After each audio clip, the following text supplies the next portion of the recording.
My delegation and my visit to China, which is next weekend. Going to China is always a pleasure. We have a long relationship, over 70 years, and it's a deep relationship between the people of Pakistan and people of China. So therefore, it's always a pleasure going there. So I'm looking forward to my visit. So please ask me questions. Today, as a special gift, we present the mascot of Beijing Winter Olympics to you. The one sitting next to you These is... ones? Yes. These are the mascots? Yeah, these are the mascot. Okay. And the one next to you is a clumsy icy panda. It's called Bing Dun Dun. And the other one is for Paralympics. It's called Xue Rong Rong. It's a Chinese traditional lantern. Okay, I look forward to watching. I've never been to watch any Winter Olympics. In fact, I've never been to any Olympics, so I look forward. Oh, yes, that's great. I'm from People's Daily, China. So my questions are all about Winter Olympics. So first one is, in 2021, China and Pakistan celebrate 70th years anniversary of establishment of diplomatic ties. And for now, you are also going to attending the opening ceremony of Beijing Winter Olympics Games. So this is another major event in the development of bilateral relationships. So how do you evaluate the high-level development of Pak-China relationship? Look, the relationship between the two countries has just got stronger over a period of time. And one of the main reasons is that feeling in Pakistan is that China has always stood with us in our times of need. When Pakistan has, over the years, been in a difficult period, China has stood with us, and Pakistan has stood with China. And we are neighbors. I was in school when the Karakoram highway was being built. And that was a collaboration between the Chinese government and the Pakistan army. And it was a very difficult venture because the road was very difficult, there were steep mountainsides. And I remember the number of Chinese who died building the Karakoram highway. So the relationship is very, it's a deep relationship. And so over a period of time, it has actually got even stronger. And CPEC, of course, has also linked us, the two countries. We know that sports always plays an important role in uniting people together. And for this Winter Olympics, it's also a very special time because it is the post-pandemic time. So what expectation do you have when you come to China to attending the opening ceremony of Winter Olympics? What's your expectation of it? Well, firstly, this is the first Olympics, let alone it's a winter one, but it's the first Olympics I will be ever witnessing. So I look forward to that. And of course, you know, I was a sportsman for almost 20 years of my life. I was an international sportsman. People in China don't play cricket. I'm hoping that as our relationship gets stronger, we will also teach Chinese how to play cricket so that, you know, China can also become a great cricketing team. But I look forward because, you know, it's, as a sportsman, it's apart from our relationship, close relationship between the two countries. It'll be very interesting for me to see a competition. Ever since I have been in politics, I've had no chance to watch any sports. Yeah, so what do you think the Winter Olympics means to this post-pandemic era? I think it's a very, you know, pandemic has devastated apart from anything else. It's sporting events all over the world have been affected by the pandemic. So in this context, I think it's a very, for China to have gone through with the Winter Olympics, I think it's very admirable. अस्सलाम वालेकुम जनाब वज़ीर आज़म साहिब, मैं हूँ Xinhua news agency की Urdu service की Joshua. जैसा कि आपको इल्म है कि गिलगित बल्तिस्तान से ताल्लुक़ रखने वाले एथलीट मोहम्मद करीम वो बीजिंग 2022 सरमाई ओलंपिक्स में पाकिस्तान की नुमाइंदगी करेंगे। ہم ان مقابلوں میں پاکستانی کھلاڑی کی شرکت کا بہت خیر مقدم کرتے ہیں. آپ کا شمار دنیا کے بہترین کھلاڑیوں میں سے ایک ہے. میں پوچھنا چاہتی ہوں کہ مستقبل میں آپ کی حکومت پاکستان اور چین کے درمیان کھیلوں کے تعاون کو فروغ دینے میں کیا اقدامات کرے گی؟ دیکھیں، سب سے پہلے تو جو گلگت بلتستان کا علاقہ ہے اور کئی پختونخوا کے بھی علاقے ایسے ہیں کہ وہاں سکینگ کے لیے، اور سکینگ مین چیز ہے ونٹر اولمپکس کی، تو سکینگ کے لیے بہترین جگہ ہیں. لیکن ابھی تک پاکستان میں ہم نے کبھی صحیح معنی میں سکینگ کے اوپر توجہ نہیں دی. بڑی کم جگہوں کے اوپر سکینگ ہوتی ہے. تو ہماری کوشش یہ ہے کہ ہم یہ گلگت بلتستان میں خاص طور پہ سکینگ کو ڈیولپ کریں، اور اس کو جب ڈیولپ کریں گے تو ہماری یہ بھی کوشش ہے، کیونکہ چائنا کے اندر زیادہ آگے نکل گئے ہیں، زیادہ توجہ دی جاتی ہے ونٹر سپورٹس کی طرف، تو ہم سوچ رہے ہیں کہ ان سے پھر کولیبوریشن بھی کریں، کیونکہ دوسری طرف خجراب پاس کی دوسری طرف چائنا ہے اور یہ کنیکشن بھی ان سے ہے. تو ہم اس کے اوپر بھی اب سوچ رہے ہیں کہ پاکستان میں پہلے تو ویسے اسکیم کے اوپر ہم زیادہ توجہ دیں، اور دوسرا ادھر سے کنیکشن گلگت بلتستان اور چائنا کے اندر، ادھر بھی ہم سپورٹس کے اندر آپس میں زیادہ ملاپ کروائیں، زیادہ کوآرڈینیشن کریں. Thank you, Your Excellency. It's Brody Jiang Chao with Xinhua News Agency. So my question is that you praised China's development model on many occasions.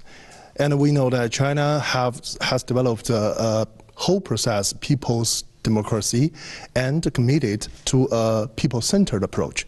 However, the United States and the Western countries try to impose their democratic model to other countries. So my question is that how do you think of China's whole process, people's democracy? Thank you. The most impressive thing about China, which is accepted by the entire world now, is that the number, almost 700 million people in China have been taken out of poverty in the last 35-40 years. It's never happened in human history before. And this is what impresses the entire world about China, whether they are in good relationship with China, they are on the other side, they sort of oppose China, but everyone has to accept that this has never happened in human history before. And so if you ask me what impresses me most about China, it is this fact. Because my main objective is somehow to raise people out of poverty in Pakistan. And so, you know, when I went to China, I specifically wanted to know the steps taken for alleviating poverty there. And so the reason why I think that the Chinese model of development is what we want to emulate is because, you know, it was an inclusive growth in China. When China grew, the whole population grew with China. It wasn't, unfortunately, you know, like in a lot of the rest of the world, where the rich get richer and the poor, in fact, get poorer. The gap between the rich and poor gets wider. In fact, in pandemic, we discovered that the poor people got poorer and the super rich got even richer. And so China is a model for all those countries who want to have inclusive growth. سر میرا تعلق FM 98 دوستی channel سے ہے. جیسے کہ ہم جانتے ہیں آپ ہمیشہ کھیلوں اور ورزش کے ذریعے صحت مند طرز زندگی برقرار رکھتے ہیں. اس حوالے سے آپ چینی عوام کو کیا مشورہ دینا چاہیں گے؟ چائنا کے اندر یہ جو ہم نے دیکھا ہے کہ ایک تبدیلی آئی ہے چائنا میں. ایک تو لوگوں کو غربت سے نکالا انہوں نے، لیکن سپورٹس کے اندر چائنا کبھی بھی اتنا آگے نہیں تھا دنیا میں جتنا اب پچھلی 2-3 اولمپکس میں چائنا کی پرفارمنس بہت امپریسو رہی ہے. تو اس سے واضح ہوتا ہے کہ وہاں بڑی توجہ دی جا رہی ہے اب سپورٹس کی طرف اور فٹنس کی طرف. दूसरा मेरा सवाल ये है कि हुकूमत पाकिस्तान मुल्क की तरक्याती हिकमत अमली को जियो पॉलिटिक्स से जियो इकनॉमिक की तरफ मुंतकिल कर रही है। पाकिस्तान की तरक्की के लिए चीन पाकिस्तान स्ट्रेटजिक और इक़्तिसादी ताउन से आपकी क्या तवक्कुआत वाबस्ता हैं? देखिए, चाइना ने गुर्बत कम कैसे की? चाइना ने गुर्बत ऐसे कम की कि उन्होंने अपनी इकॉनमी को ग्रो किया। जो ग्रोथ रेट जैसी जैसी उनकी बढ़ी, तो उन्होंने उस ग्रोथ रेट से लोगों को गुर्बत से निकाला। अगर आपने गुर्बत से लोगों को निकालना है, तो जब तक आपकी इकॉनमी ग्रो नहीं करेगी, वेल्थ क्रिएशन नहीं होगी, तो आपके पास किधर से पैसा आएगा नीचे से लोगों को ऊपर उठाने के लिए? तो चाइना ने यही किया कि उन्होंने अपनी इकॉनमी के ऊपर तवज्जो दी, लेकिन ग्रोथ को फिर जब उनकी दौलत बढ़ी, तो उन्होंने ये नहीं किया कि वो थोड़े से लोगों के पास पैसा चला गया फिर उन्होंने वो नीचे दिया। तो हमारी भी यही कोशिश है कि जब हम जियो इकोनॉमिक्स की बात करते हैं, तो हमारा मकसद ही ये है कि अब जोर हमने देना है अपनी इकॉनमी को बढ़ाने के लिए। और जैसे जैसे यानी इसका ये नहीं मतलब कि सिक्योरिटी के ऊपर हम तवज्जो नहीं दे रहे, लेकिन हम ख़ास तवज्जो जो हमने बदकिस्मती से पहले नहीं दी अपनी इकॉनमी के ऊपर तवज्जो, हमारी अब ख़ास कोशिश है इकॉनमी पे हम जोर लगा रहे हैं, ताकि जैसे जैसे मुल्क के अंदर हमारी दौलत में इजाफा होगा, हम फिर अपने लोगों को गुर्बत से निकालें।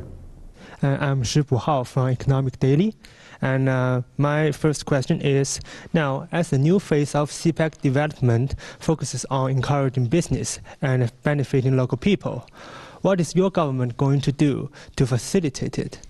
What do you expect for the sustainable development of CPEC, and any expectation for more cooperation on renewable and clean energy? Thank you. You see, the first phase of CPEC was basically connectivity and power generation. Now the CPEC has moved into the next stages where it's about relocation of industry. We want to develop our industrial zones, our special economic zones. Then we want, especially in agriculture, we want help there to improve our productivity. Because in China, the productivity is much higher in agriculture and livestock yields compared to Pakistan. So we want help there too. And then China has grown these drought-resistant cotton varieties, which we have large tracts of lands in Pakistan where this variety of cotton can be grown. So that's where we're going to get help from China. But also it's in technology, information technology.